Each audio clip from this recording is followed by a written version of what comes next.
That's good. And you were mentioning paying attention to the road. Where are you? I didn't see the snow, but I learned years ago that I do pay attention. I used to fill my cup of coffee the night before. And so I'm coming down Deadwood and I'm drinking my coffee and I swallowed a bug. Oh my God! From then on, I do pay attention. What a beautiful day! We're so great. I'm gonna just hang out here because I don't have my walking mic. Well, you can hold that mic if you want. I don't hold it. I'm too. Oh, really? Somewhere. I throw my arms out. Marty one day, Sandy's mom and I were on the platform in Fresno, and we decided to share the pulpit. I was going to do the first 10, and she was going to do the second 10. So I'm out there throwing my arms around, and I was almost done with my talk, and I hit the darn mic and went flying. She was just walking up the staircase, and she went, cut it. And they thought we had planned it. So anyway, I'm so glad to be here today, and we're going to be focusing on the themes for this month, which would be oneness and the presence. Cool, huh? Isn't that good? Well, all of us, by right of birth, have come forward as activities of the divine, as life forms of this divine energy that most people don't really fully understand.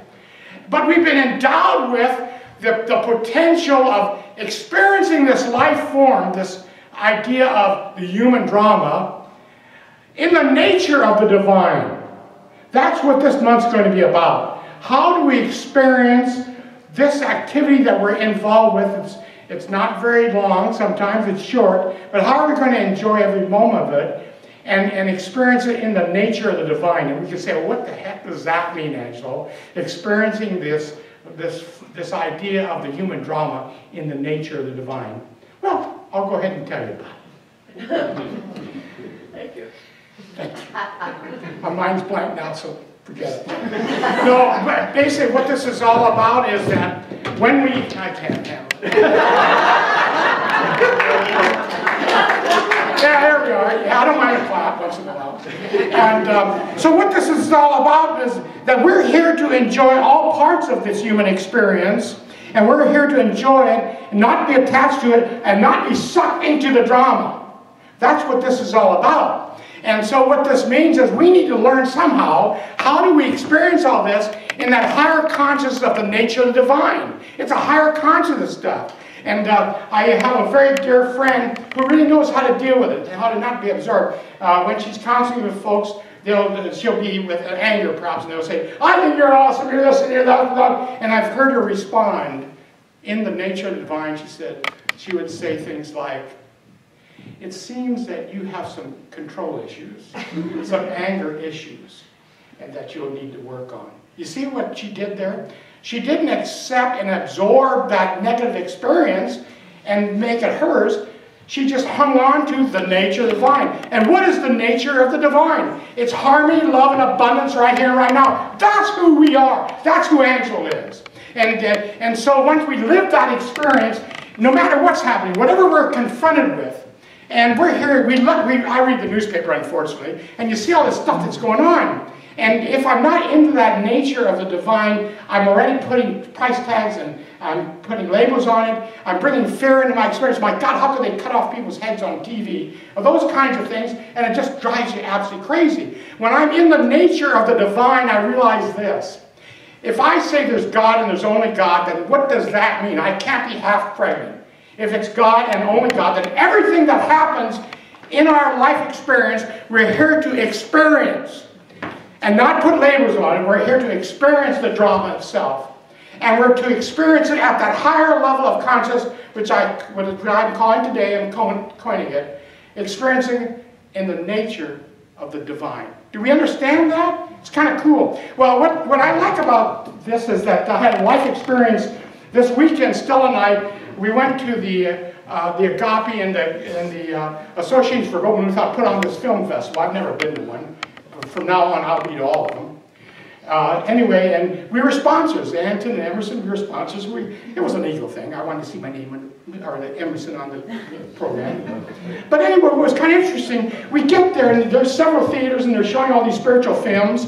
And they had things like the bleep. They had not only the bleep on, but they had the people who produced it, and they had the actors in the bleep there to answer questions to share with us. That was an awesome experience.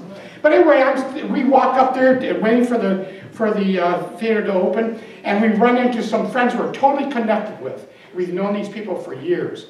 And I walk, we go, hey, how you doing? We're hugging, kissing, and all that. And then the man says, I'm not going to mention names today because they probably listen to me on YouTube, but maybe not. The man tells me, he says, you know, my wife has been sick.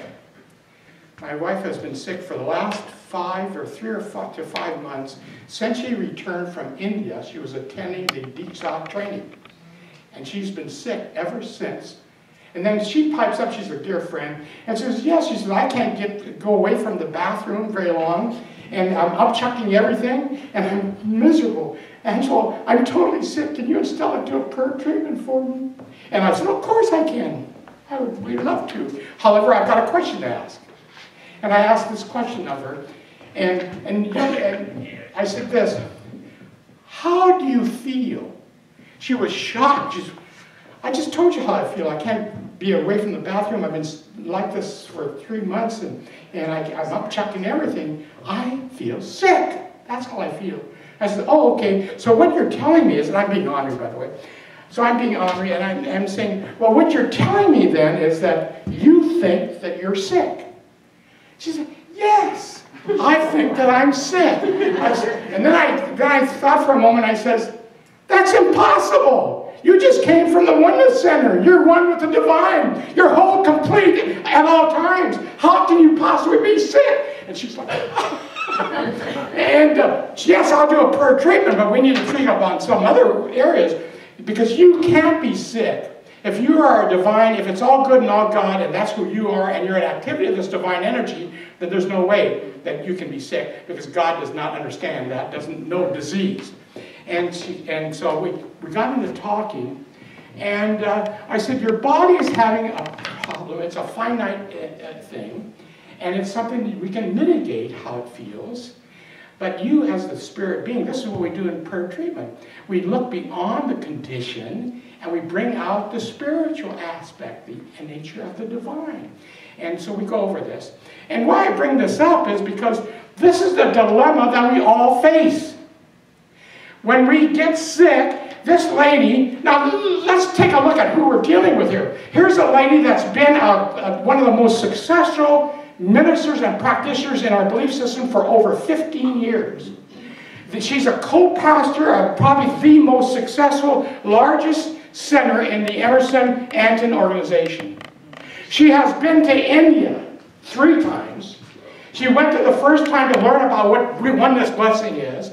She went the second time to learn how to teach it. And then the third time, which was just recently, she went to be a trainer of trainers. And here's this lady engulfed in pain and suffering and disconnected entirely with what she's learned at the Oneness Center. This is a dilemma we all get into. We can speak a good game, and I know I can. And I've been at this belief system since 1970. I celebrated my 44th year in July. And I can tell you this, that I sink into that whole once in a while as well. And what happens is when we're in, I always like to say, when we're in the swamp and we're surrounded by alligators, it's pretty tough to start thinking about wholeness and completeness.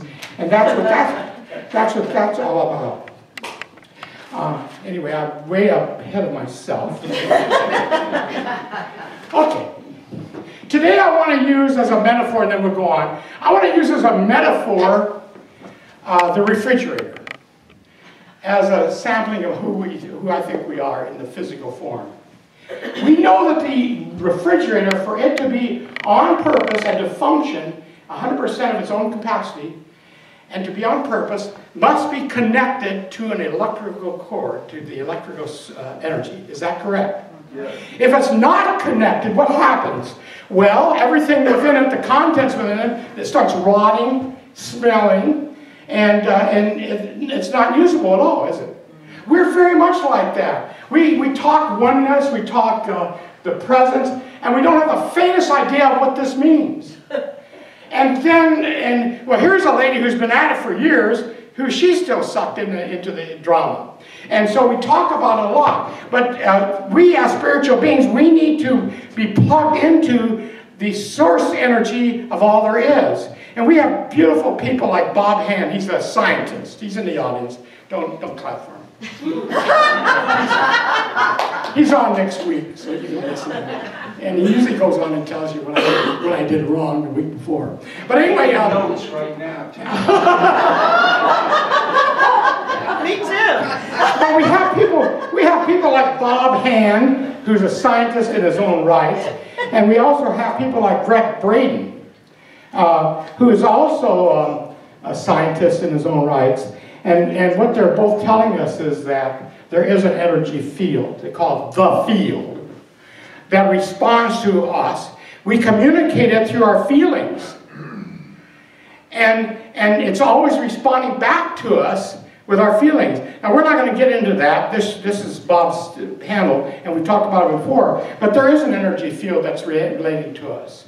And so it's very important when we say oneness, I'm enjoying the presence. If we don't embody it, if we don't put our arms around it and take ownership of it and become it, that's what this month's about. How does Angela become it? How to become that oneness? That's what this is all about. We can sit here and talk all day and say, oh yeah, this is good, this is nice. Yeah, but when we get into the pits and the alligators are swarming us, at what point do we say, I am one with this divine? I am the divine energy. That's who and what I am.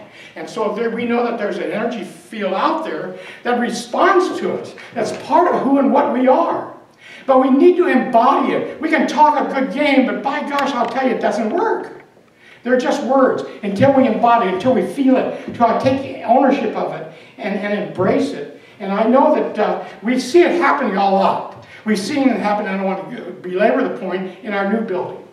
We see that we are that one, that we are the presence of the divine energy. And this is the Positive Living Center. It is the divine energy in this community.